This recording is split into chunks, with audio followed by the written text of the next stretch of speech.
Alors, bonjour Boubacar. Ok, je fais cette démo pour que tu puisses non seulement présenter rapidement quelques fonctionnalités à ton proviseur, mais surtout pour qu'on puisse valider le projet. Parce que je ne peux pas tout présenter ce que l'application s'y fait dans une vidéo.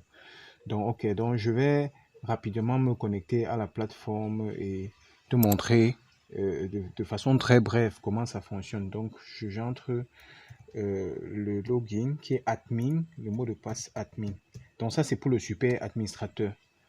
Tu vois, non? Donc, le super administrateur a sa part d'interface. Donc, quand il est connecté comme ça, vous voyez, ce que j'ai fait, c'est que j'ai un peu enregistré quelques personnels. Voilà là ce que j'ai fait. Donc, c'est facile pour enregistrer. Bon, le personnel, il y a les anciens réguliers, il y a les anciens vacataires qui sont vacataires, l'intendant, le proviseur, le suivant général. Donc, tu vas enregistrer le personnel de l'établissement, un peu comme ça. Ok, donc c'est simple. Donc, on a juste besoin seulement même du nom pour l'instant, pour le personnel. Donc, je peux enregistrer, par exemple, Oumarou, ou simplement comme ça, Oumarou. Bon, si tu veux, tu mets son prénom. Sanda. Ok. Bon, après, on peut ajouter d'autres informations. La vie dans l'établissement, et lui, il peut remplir ça après. Tu vois, non? C'est-à-dire enseignant régulier, oui, et son grade, sa catégorie, etc. Et ici, ça, c'est peut-être ce qui va se connecter avec accès à SSA. Donc, tu vois un peu.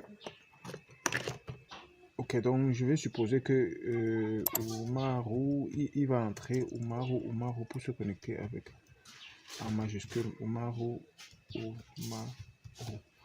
Donc voilà un peu. Et les onglets que on va lui allouer, etc. Bon, tu peux décocher, tu peux cocher, ça dépend de toi. Donc je laisse d'abord, je suppose que je lui donne tous ces droits-là. Ok, donc voilà un peu pour le personnel. J'ai enregistré quelques personnels comme ça. Après, au préalable, j'avais déjà enregistré les classes du système. Donc j'ai appris à enregistrer toutes ces classes-là. Session francophone de la sixième jusqu'en terminale. Là, ça c'est enseignement général, enseignement industriel.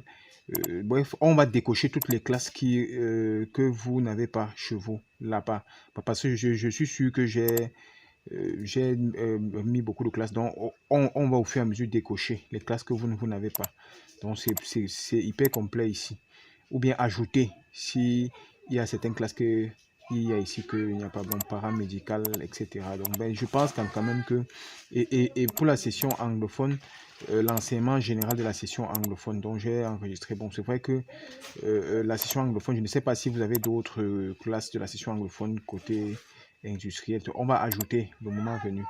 Donc, ok, donc j'ai enregistré le personnel, j'ai effectué les affectations dans emploi de temps ici. Dans emploi de temps, si je viens dans l'enseignement général côté francophone, c'est ce que j'ai fait. J'ai fait quelques affectations, enregistré emploi de temps ici et dans enregistrer emploi de temps, ça c'est pour la session francophone. J'ai fait quelques affectations. Donc tu choisis un peu le prof d'info. Tu choisis, tu mets prof de SVT, tu mets, etc. Donc c'est pour que ça puisse, leur nom puisse apparaître sur le bulletin et que les gars puissent se connecter. Donc voilà un peu ce que j'ai fait. Donc ça dit j'ai effectué les affectations, enregistré les professeurs, effectué les affectations pour que on puisse savoir que non tel professeur enseigne telle matière, pour que ça puisse, il puisse non seulement se connecter, mais que son nom puisse apparaître sur le bulletin. Bon maintenant pour faire, je suis venu, j'ai enregistré un élève de l'enseignement général. Tu vois, un élève de l'enseignement général. Donc je peux, pour enregistrer les élèves, c'est facile. De tout ce qu'on a besoin pour l'élève, je vais peut-être mettre bon, c'est pas l'élève, j'ajoute un autre élève, Zénabou Ibrahim, par exemple. C'est-à-dire, elle est de sexe féminin, née le 02-06-2000, par exemple, à Marois. Donc, voilà un peu ce qu'il faut pour l'élève pour l'instant. Et tu enregistres l'élève comme ça. Ça fait déjà 2 élèves en sixième que j'ai dans mon système. On va bon, quand les élèves sont déjà enregistrés comme ça, c'est fini. On peut directement venir dans le module bulletin et on saisit leur note. C'est-à-dire, peut-être je prends le cas de la note de SVT, je vais saisir peut-être la note de SVT. Ça, c'est quand je suis super administrateur, donc je vois les notes de tout le monde.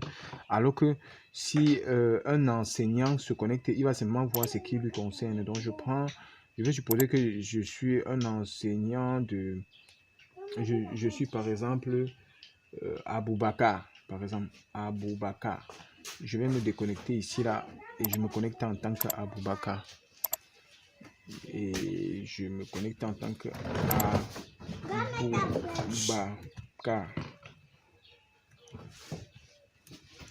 Le mot de passe Aboubakar. Donc, tu vois que s'il se connecte, il a une interface différente et on le montre les matières qu'on lui a assignées. Il est prof de PS et prof de ECM. Donc, quand c'est comme ça, c'est très facile. En un clic, il clique une fois sur saisir les notes, il entre ses notes. Tac, tac, tac, tac. Tu vois, automatiquement, ça met la note de trimestre. Donc, si je viens ici, là, il a 16 ici, il a 18 ici. Donc, ça calcule automatiquement la note de trimestre et il enregistre. Simplement, c'est vraiment facile. Et il vient sur l'autre matière, il saisit. Et voilà, donc, je suppose que l'enfant, c'est 12 ici, il a eu 16 là-bas. Il a eu 16 encore ici, il a eu 14. Bon, quand il fait ça, il enregistre.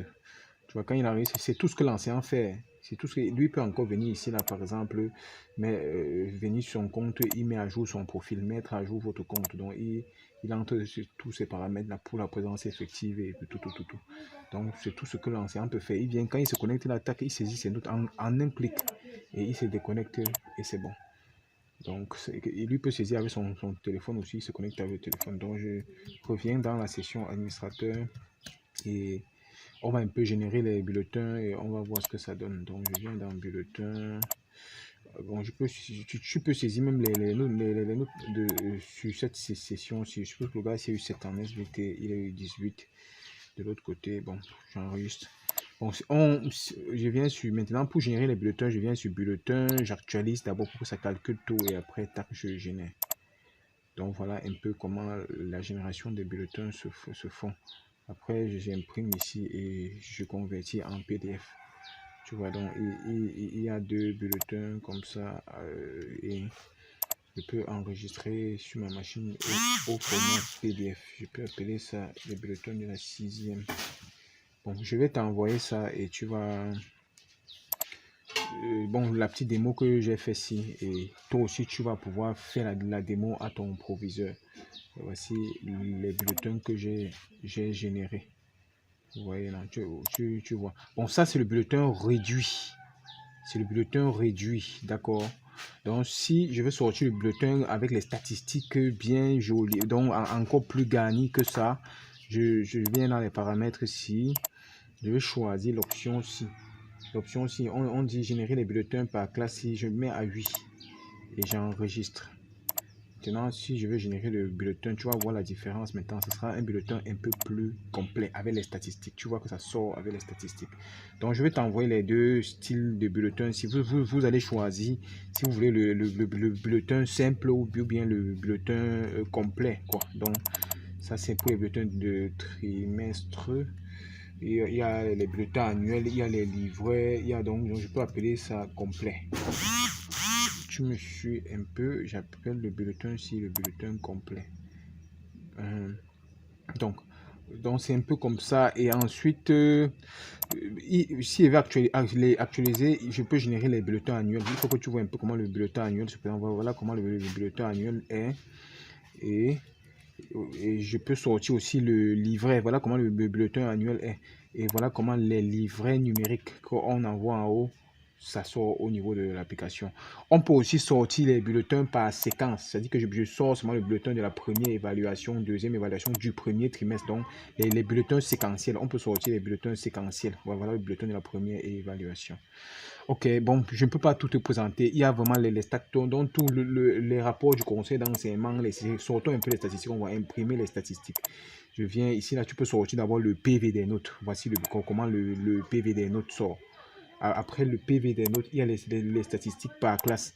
Statistiques par classe, ça sort garçon, fille, tout comme ce que je t'avais envoyé là. Après, le rapport du conseil d'enseignement, donc tu as dit, ça sort le rapport aussi pour toutes les classes de l'établissement en un clic. Premier, dernier, tout ceci, donc bien. Donc, on part au conseil, il n'y a plus rien à faire. Et même pour la saisie des heures d'absence, sur le PVC, les heures d'absence sortent directement. Donc, ça, c'est exactement ce qu'on fait au conseil. Le nombre d'heures et on dit si l'enfant a été traduit au conseil ou pas. Donc, ça sort déjà. J'ai mis un algorithme qui sort ça correctement. Parce que quand on part au conseil, on reste seulement tranquille et la fiche est déjà là. Mhm. Ok, merci pour ton aimable attention. À la prochaine. Mhm.